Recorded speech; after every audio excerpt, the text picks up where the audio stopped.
Tonight, the search continues for two girls missing in Kentucky. Police believe they may have been abducted by a man that they met over the internet. The girls are from Maysville, Kentucky. John McQuiston is in Maysville tonight with the latest developments.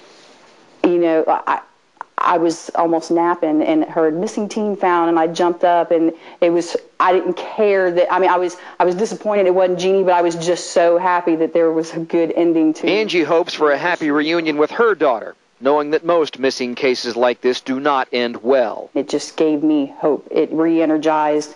They're going to get her, and she's going to be alive, and she's going to be fine. Because you can't help but to think the worst as a parent, even though you remain hopeful. We're committed to finding these girls.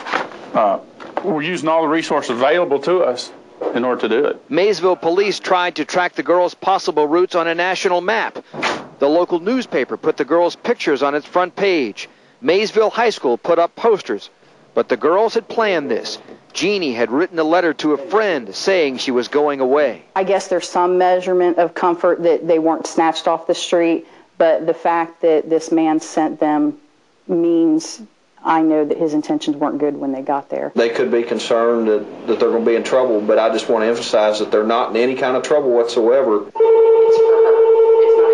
Paige Rohrig gets an almost constant stream of phone calls, but parents of neither girl have heard from their daughters since Sunday. Angie Likens, which is Whitney's mother, received a phone call from Angie at 1:48 Sunday morning saying, which was on her answering machine, you're probably frantic by now because you know we're gone, but don't worry about us.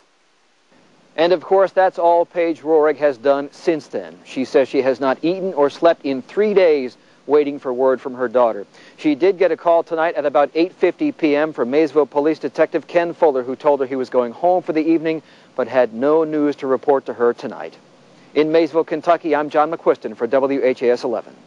And a local group is working with police to help find the missing girls. They're members of a task force that patrols the internet. The task force is nationwide, but it got its start in Hardin County, Kentucky. Carrie Richardson found out how they work to protect your children, and she joins us live now from the newsroom. Carrie. Hi, Melissa. The Internet Crime Task Force grew out of one Vine Grove police officer's frustration that police officers didn't have the proper materials to hunt down internet crime, like solicitation of children on chat boards like this one.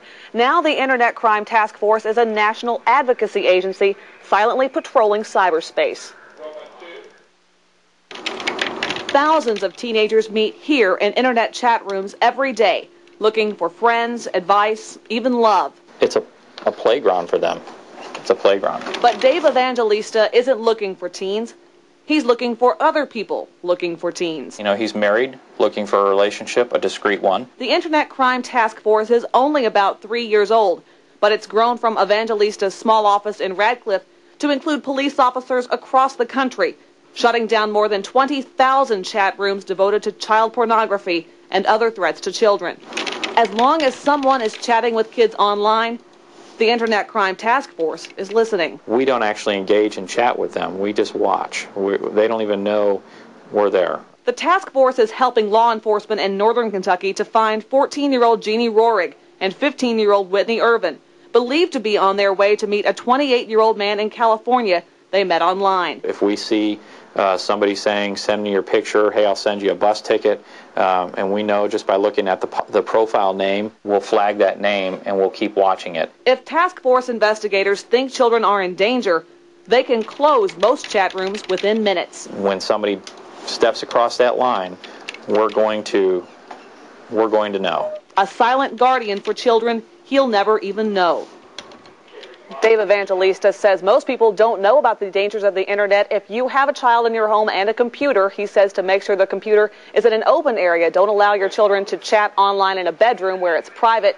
Second, make sure you know your child's internet friends as well as you know their friends from school or the neighborhood.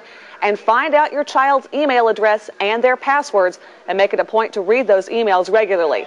Reporting live in the newsroom, Carrie Richardson, WHAS 11 News. And